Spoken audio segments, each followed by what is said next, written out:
Hi, I'm Tessa, a veteran educator working in the field of special education. And I'm Kim, mom of two autistic boys and a late diagnosed autistic person myself. And welcome to Totally Over the Spectrum, where we dive into embracing autism through understanding and support.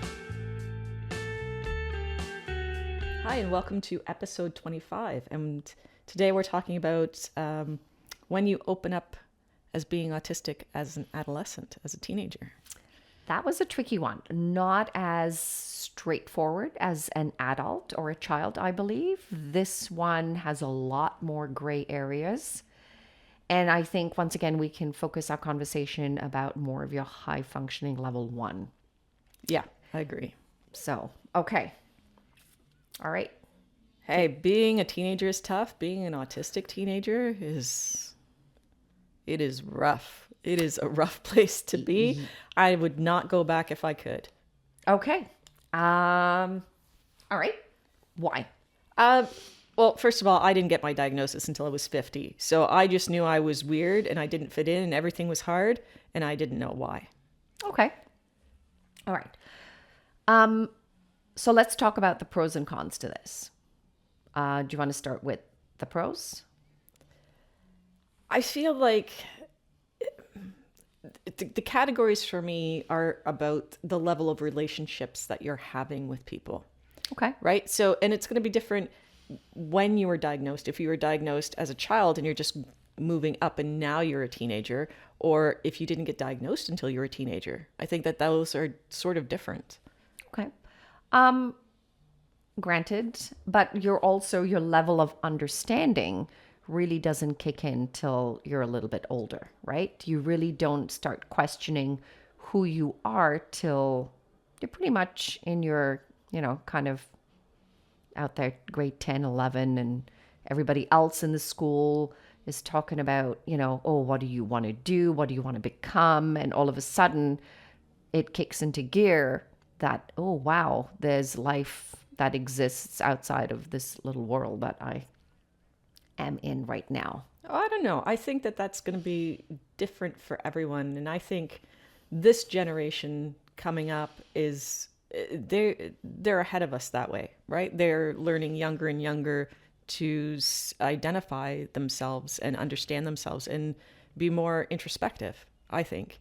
So I think for an autistic person, whether you get your diagnosis when you're young or when you're older, you always know that you're different. That's going to be across the board. You always know that you don't quite fit in. And if you have a diagnosis, you know why. And if you don't, you don't. You just know that you're weird or you don't understand what's going on and it feels like everyone else has a playbook that you didn't get. So you are on the outside looking in. So what would you say the pros are in order to sharing your diagnosis? I think it depends who you're sharing it with. So if you're still a child, basically, right? So your parents are obviously going to know because you're not going to go through the process of getting a diagnosis without them. Yes. So do you tell extended family members? I think that depends on your family. I think it depends on whether you feel you're going to be supported or not.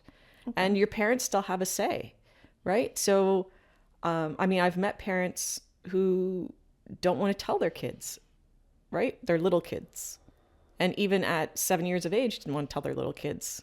So your family dynamics are going to play a big role in whether you feel like this is something that can be accepted and appreciated and supported, or whether this is a dirty secret that you don't tell anyone. Okay. So this is where I think the burden and the accountability lie heavily on the parents' part. That acceptance piece, right? When you have parents who are in denial or downplay that diagnosis or say it can't be true, that really impacts that teenager's future, right? And how they can access support, how they have self-understanding, and how they can improve communication. These are the key areas when parents are not, are kind of dumbing down the idea of it being, for lack of words. Right. So this is going to depend on whether your parents could have put you through this process. And if you weren't really paying attention, maybe you don't even know why you're going through this process. Like if they didn't say, hey, we're going for an autism assessment, maybe they said, we're going for a different kind of assessment. Like, I don't know if your parents lie to you or not. Right. So I think for the purposes of this podcast, we'll assume that home is safe and home is supported. Yes. And so who are we going to tell outside of home? Okay. And I just want our viewers to know, in our experience in dealing with, I would say, majority of adolescents that I have worked with, their parents are very supportive, right? And they're very open, and they are great advocates for their kids. So I just wanted to share that with our audience, just to say, for the most part, I would say this has been my experience. Yeah, I think I've seen sort of mixed things. Like we are talking about level ones mostly. So yeah, I'd say for the most part, parents are invested and involved. Yeah. But school. So let's talk about school. So as an autistic adolescent, you should have an IEP. If you were diagnosed when you were younger, that IEP is going to follow you to high school. We talk about individualized education plans, IEPs, in episode 14, so you can check that out if you're more interested in what those are. And that will transition with them. So the school should already know. Yes, and if they don't, because your needs have been, have really not come into play till you're into high school, where the demands are a lot greater, that would be an important time to share that diagnosis. Accessing the support that they need in high school, because once they're in high school, it's far more easier to transition this support when they go into post-secondary, which is a whole different process. But once again, we do discuss that in episode 14. Yeah. So I was also given an excellent recommendation by a friend who's a special education resource teacher to email my son Alex is level 1, and she said to email his teachers before the start of each term in high school and just introduce myself and open the lines of communication, which I did every single term for while he was in high school. And it was almost always very well received. So I didn't hound teachers. I just put this email out and I said, hey, this is me. These are my son Alex's strengths. These are some just the highlighted areas, right? So I didn't go into depth. I just said, these are his, like 3 main areas of need. I always attached a copy of his IEP because the school does not have to give that out for the first 30 days. They have 30 days to give an IEP to students or to teachers, right? So for the first 30 days, the teacher might not know anything. Yeah. So I thought it was very important. The first day, they had this email. I introduced myself. These are his strengths. These are his areas of need. If you need me, this is how you can contact me. The end. Yep. And don't forget that also that this is an IEP from the previous year. So, throughout the year, we have developed, we've matured, we have grown. So the IEP is going to most definitely change for the current year that you're in. And you will always get an updated IEP. But sharing your diagnosis in a school environment to access resources and to access support and accommodations is key to success. Yeah. If you get your diagnosis as a teenager, chances are you're pretty high masking or you've been dismissed. Your needs have not been met, right? So if you get that diagnosis, you're going to need those accommodations, right? Like it's going to be night and day difference from not having them. Yeah. Yeah. It's going to set you up for success. Yeah. So what about peers? That's really complicated.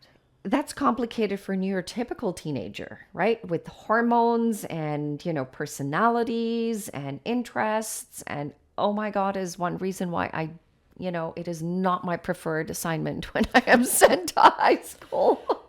Yeah. Alex didn't have any friends in high school. And a lot of people are going to be sad about that, but just know that he wasn't sad about it. It was often a choice for him. It's not like people didn't like him or he didn't have opportunity. It's just we had discussions about it, and I put him in different programs to help with social skills and that sort of thing. But he never connected to other autistic kids at all. And neurotypical kids at school, like he was never bullied in high school.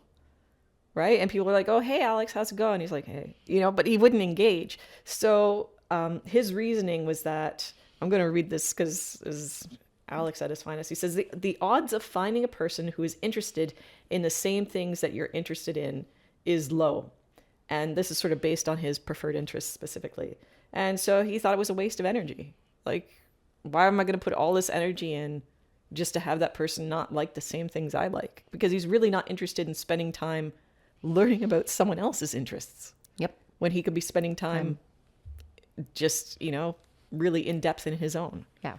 And I think I agree with you. A lot of teenagers that I've spoken to going, it's actually exhausting. And school is exhausting for me because I have to be in an environment where I'm with so many peers, be in an environment with educators, have the assignments, work through the assignments, manage all of this, and they're exhausted. So a lot of times I find that, they much prefer to be observers than participants. And you have the opposite. You have autistic kids who are looking for connection, and they're looking to have a rich social life. Some do. Yeah, Right? they do. And that's when, having your educators have an understanding of who you are can help bridge those relationships, help bridge those understandings and peer connections, whether it through social clubs or after school activities. They give you those opportunities to do so. Yeah, and that's exactly what I had. If you join a club or a group that is based around something that you enjoy, that's a good place to start for anybody, I think. Making connections is having similar interests.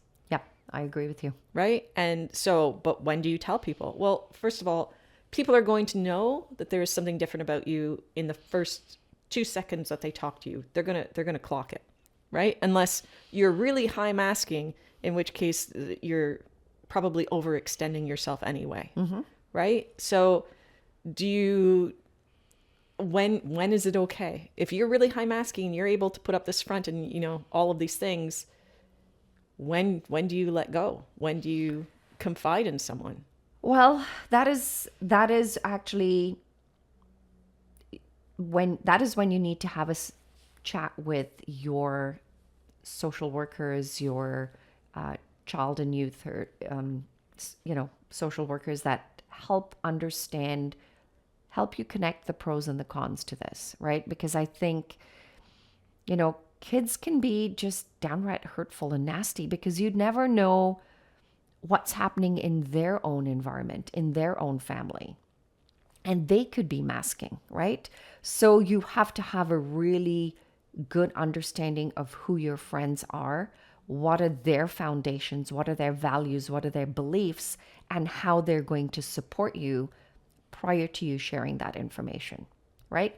Because if you were just to share that information, some of the potential drawbacks to that is the stigmatism and judgment that comes with that. And teenagers hand it out in spades.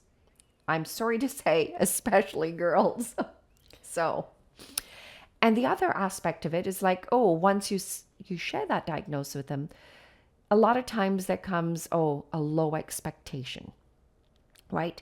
They then set that bar low for you, right? Instead of elevating that bar and pushing you in order to be a better version of yourself.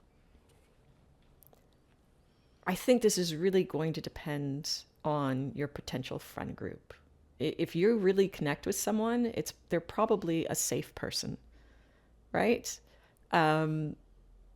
Alex wasn't bothered when he went to school. Like if he was in a group project and someone called him out for something, he would just be like, well, yeah, I'm autistic. Like, so he grew up in an environment where he knew that there was nothing to be ashamed of. This is just a thing. And for him, it's just a thing. Like, this is just part of who you are. It's part of how your brain works. And a lot of the time when you are just matter of fact about it and like, there's nothing wrong with me, people tend to pick up on those vibes.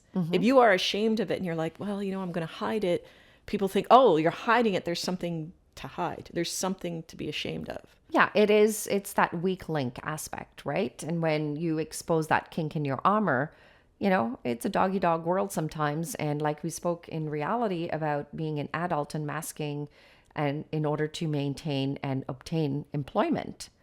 I think it's the same thing over here, right? Depending upon at what stage of adolescence that you are, right? Whether you're just coming into high school versus exiting high school, right? And going into post-secondary. So, people go, oh, it's only 3 to 4 years. And I was like, well, it might be chronologically 3 to 4 years, but, emotional development, there's a huge discrepancy over there. So I think where you said focusing on those safe people is going to be crucial. I mean, I can remember what high school felt like, and I can remember wanting to be accepted, and I can remember all of those feelings and what that was like. And it was a different time. So there wasn't the information out there. People were not as accepting of, things like mental health issues or any of that. So, people were still very much ostracized for being part of the queer community at that time. So I think now is a little bit of a different environment. And I think kids are more accepting of differences and diversity. They are. However, the fact that I'm playing devil's advocate here because I just want, teenagers and adolescents that are listening to us to say, hey, I want the holistic information. I want the real truth, right? And even though things have changed, social media has changed the platform on how quickly and to what extent information is relayed and broadened, right? And it in a heartbeat, you could be the laughing stock on TikTok, right? And the level of cruelty just not is within a small core group of kids in our generation. It's now magnified. And that's the scary part. And that is the reality of it. Yeah. You have to keep yourself safe, basically. That's what you're saying. And you're absolutely right. I think Alex was in a very good school with very good kids, and he could just be himself. And he's just got that way about him that he's just chill, he's just good, he's just himself. And everybody was like, power to you. Yep. But I know not all schools are going to have that same level of acceptance for people. Yeah, not all schools are going to foster that, right? No. And bullying isn't always just words. Sometimes it can be violent actions. Mm-hmm. So yeah, you need to know your environment, and you need to be able to keep yourself safe. Yep. Okay. So we've got that consensus, putting it out there, just, giving you the tools. Yeah. I think the bottom line is telling peers when they can help and understand and support you is important. Yep, I agree on that So one. it's going to be very specific to the individual and the people involved in their lives, whether you divulge that information.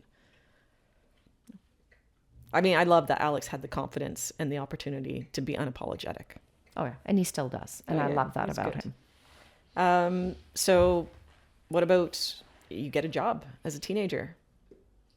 Once again, I would say you're going to apply the same strategies as you would as an adult. Is that, you're going to have to place masking skills to a certain extent, but I do not think that it's necessary as much as an adult, because I think employers go, well, they're teenagers. You're going to get your typical teenage, growth that's going to occur over there, and, are more apt to go through larger learning curves than adults are. And this is their first time job, right? So I think they're far more forgiving than employers at the adult level. Yeah, I agree. And If you think your employer is going to be open to working with you with, I don't know, the dog just lied down and I don't know if he hit the camera or not. So sorry about that.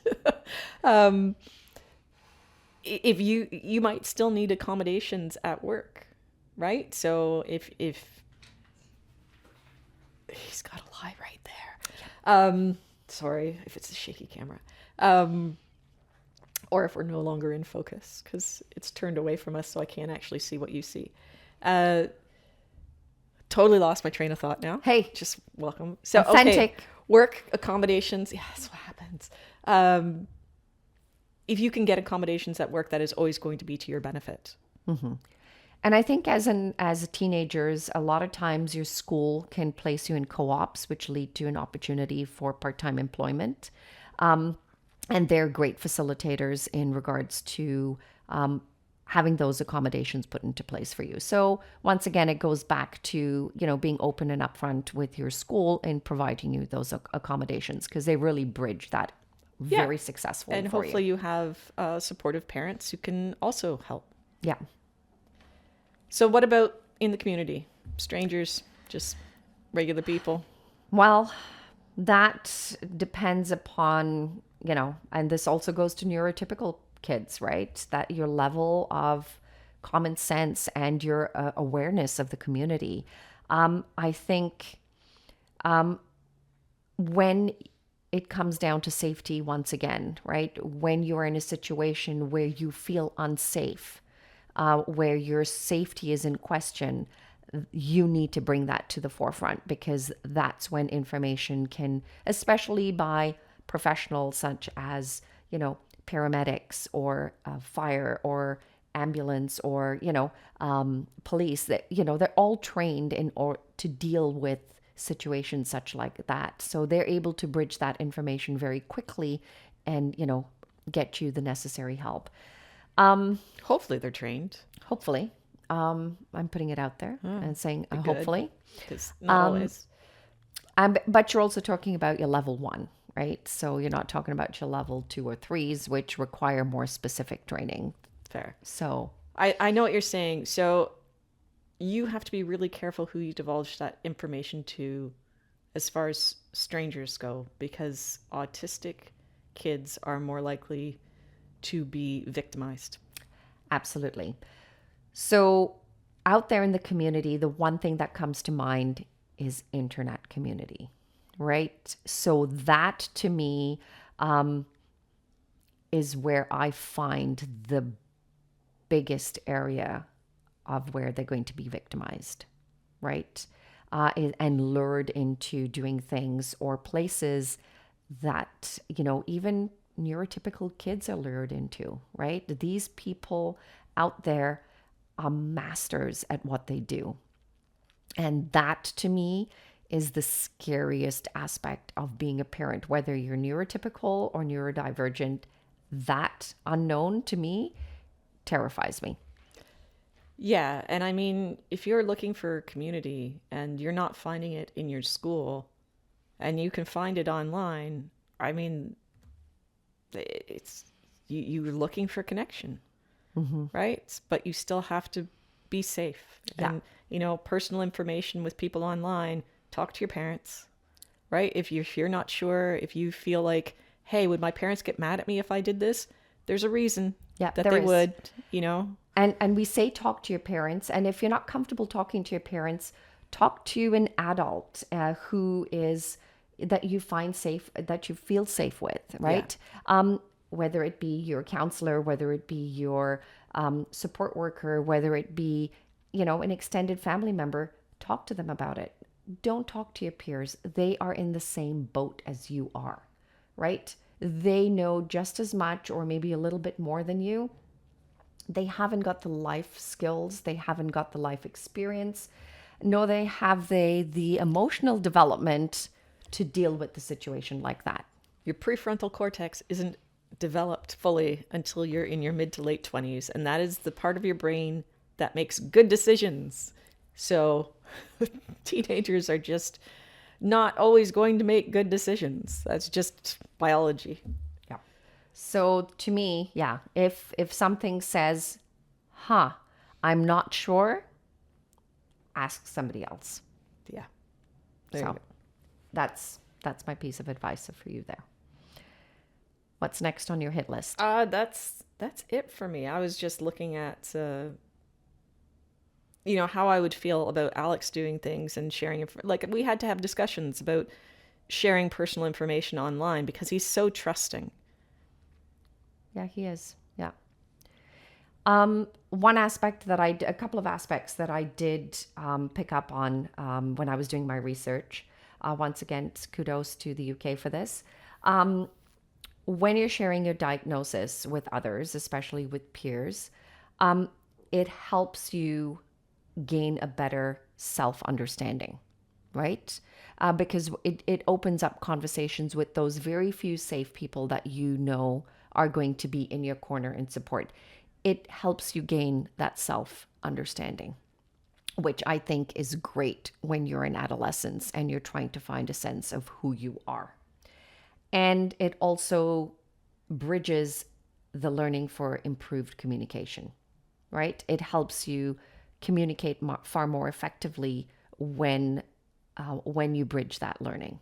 So those would be a couple of the areas in which I would be open to sharing that information when it advances in better understanding of yourself and better communication, which gives you all the necessary skills as an adult to be extremely functional and successful in our community. I mean, I haven't looked into it, but I'm sure there must be groups for neurodivergent kids, right? Specifically, because there's a thing called double empathy, which we won't get into right now, but I think I'd like to do a separate episode on that. And it's basically neurodivergent people communicate very well with neurodivergent people.